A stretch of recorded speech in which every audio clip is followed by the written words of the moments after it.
Surgery లేకుండా sciatica, spondylitis, frozen shoulder కి కేవలం 45 నిమిషాలలో నొప్పి లేని అత్యాధునిక చికిత్స Prana pain clinic. Daaku Maharaaj glimpse market కు ఎలాంటి వైబ్రేషన్స్ ఇస్తోంది? పవర్ఫుల్ ప్రోమోలో Thaman solid sound track unique గా కనిపించిందా? డాకు మహారాజ్ దూకుడు ఎర్లీగానే సంక్రాంతి ఫైట్ ఎలా ఉండనుందో చెప్పేస్తుందా?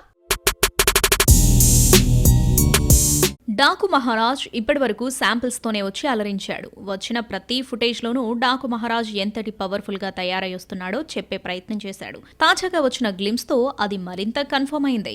అనౌన్స్ చేసిన నాటి నుంచే భారీ హైప్ సెట్ చేసుకున్న ఈ చిత్రం కొంచెం తక్కువ అప్డేట్స్ వస్తున్నప్పటికీ వచ్చిన ప్రతి అప్డేట్ కూడా అంచనాలు పెంచుతూ వస్తుంది. తాజాగా వచ్చిన లిరికల్ సాంగ్ పదునైన పదాలతో డాకు మహారాజ్ నైజాన్ని చూపిస్తుంది. డేగా డేగా దేకు సాంగ్ లో ఈ గుర్రం పైన సింహం చేసే సవారీ ఇదేగా అంటూ అనంత శ్రీరామ్ రాసిన సాహిత్యం అదరగొట్టింది.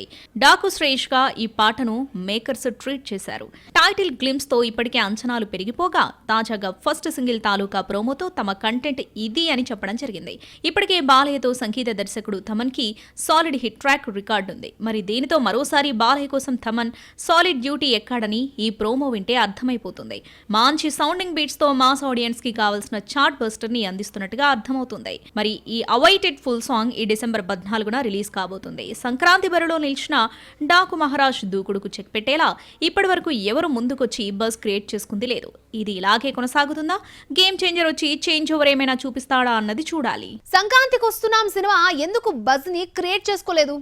వెంకటేష్, అనిల్ రావుపూడి కాంబో అంటే రొటీన్ కామెడీ అనే అభిప్రాయం వచ్చిందా? విక్టరీ సినిమాకు ఎందుకు హైప్ రావడం లేదంటారు? ఈసారి సంక్రాంతి బరిలో మళ్లీ నిలిచిన వెంకీ మామ సంక్రాంతికి వస్తున్నాంతో కంబ్యాక్ కావాలని చూస్తున్నాడు. దర్శకుడు అనిల్ రావిపూడితో వరుస హిట్స్ తర్వాత చేస్తున్న సినిమా కావడంతో బజ్ వచ్చేస్తుందని ఊహించుకుని దిగిపోయారు. F2, F3ల తర్వాత వెంకీతో చేస్తున్న ఫిలిం కావడంతో మినిమం గ్యారంటీగా ఈ మూవీని ట్రీట్ చేస్తున్నారు. నిజానికి సంక్రాంతికి వస్తున్నాం ఫిలిం నుంచి ఆల్రెడీ వచ్చిన ఫస్ట్ సింగిల్ హిట్ కాగా వెంకీ బర్త్డే కానుకగా మేకర్స్ రెండో సాంగ్ మీను ప్రోమో రిలీజ్ చేశారు. ఈ ప్రోమోలో ట్యూన్ అండ్ విజువల్స్ బాగున్నాయని చెప్పాలి.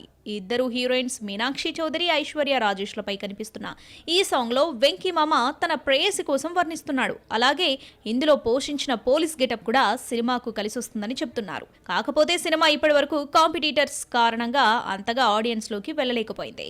జనవరి 14న వస్తున్న ఈ పిక్చర్ నుంచి మరో సాలిడ్ అవుట్పుట్ రావాలి. పొంగల్కు వచ్చే కంటెంట్ మా దగ్గర ఉందని చూపించుకోవాలి. అప్పుడే కదా సంక్రాంతికి వస్తున్నాంకు బజ్ అంటూ క్రియేట్ అవుతుంది. సినిమా ఈవెంట్లు ఇంతకు ముందు వైజాగ్, విజయవాడ, హైదరాబాద్ లో చేసేవాళ్ళు. ఆ తర్వాత ఆ ముచ్చట బీహార్, మహారాష్ట్ర వరకు వెళ్ళింది. ఇప్పుడు అమెరికా వంతొచ్చింది. హీరోలు ఈగోలుకు పోయి ఇప్పుడు యుఎస్ లో సినిమా ఈవెంట్లు నిర్వహిస్తున్నారా? సినిమా ఏంటనేది చెప్పడం కోసం టీజర్లు, ట్రైలర్లు మాత్రమే పనికిరావు. అందుకు సంబంధించిన టీం మొత్తం ప్రీ రిలీజ్ ఈవెంట్ పెట్టి ముందుకు రావాలి. అలా వస్తే సదరు సినిమాకున్న అసలు మ్యాటర్ ఏంటనేది తెలుస్తుంది. మొన్న పుష్ప 2 మ్యాటర్లో బీహార్ ఈవెంట్ చాలా పెద్ద సెన్సేషన్ అయి కూర్చుంది. త్వరలో game changer pre release event కు భారీ ఎత్తున ప్రణాళికలు సిద్ధం చేస్తున్నారు. ఇప్పటి వరకు రాని హైప్ ను రప్పించడానికి హైదరాబాద్ లో ఒక ఈవెంట్, యుఎస్ లో మరొక ఈవెంట్ సిద్ధం చేశారు. ముందుగా ఈ నెల 21న అమెరికాలోని డల్లాస్ లో కర్టిస్ కల్వెల్ సెంటర్, గార్లాండ్ టీఎక్స్ వేదికగా మెగా ఈవెంట్ నిర్వహిస్తున్నారు. ఈ ఈవెంట్ కు చీఫ్ గెస్ట్ గా సుకుమార్ హాజరవుతున్నారు. మేకర్స్ అఫీషియల్ గా పోస్టర్ వేసి చెప్పడంతో సినిమాపై ప్రేక్షకుల్లో కొంత క్యూరియాసిటీ వచ్చింది. హైదరాబాద్ ఈవెంట్ కు రాజమౌళిని ఆహ్వానించబోతున్నట్లు తెలుస్తోంది. అదేవిధంగా బాలయ్య బాబు డాకు మహారాజ్ పాన్ ఇండియాగా రిలీజ్ అవుతూ ఉండటంతో అమెరికా ఈవెంట్ ను ఏర్పాటు చేస్తున్నారు. అది కూడా డిసెంబర్ చివరిలో ఉండేలా కనిపిస్తోంది. అయితే బాలయ్య, డాకు మహారాజ్ కు చీఫ్ గెస్టులుగా ఎవరొస్తారనేది చూడాలి.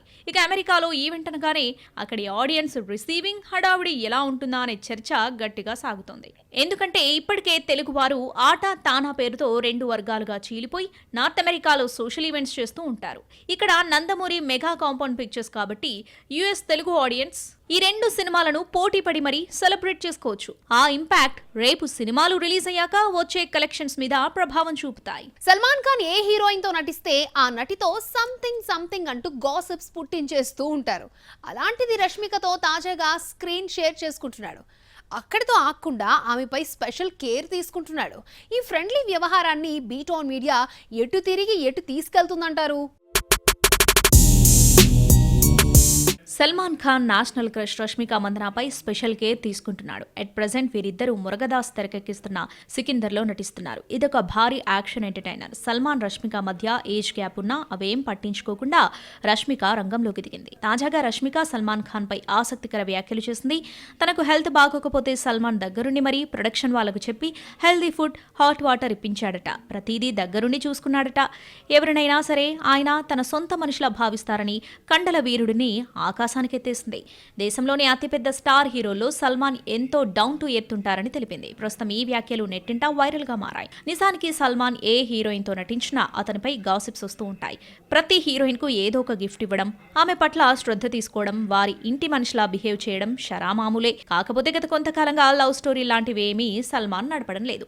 ఆ మాటకొస్తే 60 years కు దగ్గరికి వచ్చేయడంతో ఫ్యామిలీ ఫ్రెండ్స్ తో బాండింగ్ ముచ్చట్లతోనే సరిపోతుంది. ఇప్పుడు నేషనల్ క్రష్ విషయంలోనూ కండల వీరుడి తీరు అలాగే ఉంది. కానీ బీట్ ఆన్ మీడియా కొంతవరకు రష్మికతో సల్మాన్ వ్యవహారాన్ని షార్ట్ టైమ్ ఫ్రెండ్షిప్ గా ట్రీట్ చేస్తుంది. రష్మిక మాత్రం తనపై వచ్చే రూమర్స్ ను ఎప్పటిలాగానే లైట్ తీసుకుంటుంది. రాబిన్ హుడ్ క్రిస్మస్ పోటీలో తప్పుకోవడానికి మెయిన్ రీజన్ ఏంటి? Mythri movie makers Nithiin cinema release rumours పై ఎందుకు క్లారిటీ ఇవ్వడం లేదు? సంక్రాంతి పోటీకి నితిన్ రావాలనుకుంటున్నాడా? వచ్చేలా చేస్తున్నారా? పుష్ప 2 దూకుడుతో క్రిస్మస్ సినిమాలకి థియేటర్లు దొరకడం కష్టమైపోయింది. బచ్చలమల్లి, విడుదలై పార్ట్ 2 సినిమాలు తమకొచ్చిన స్క్రీన్స్ తో అడ్జస్ట్ అవుతాయి. రాబిన్ హుడ్ మ్యాటర్ లో అది పాసిబుల్ కాదు. ఎందుకంటే తక్కువ థియేటర్లతో బడ్జెట్ రికవరీ సాధ్యం కాదు.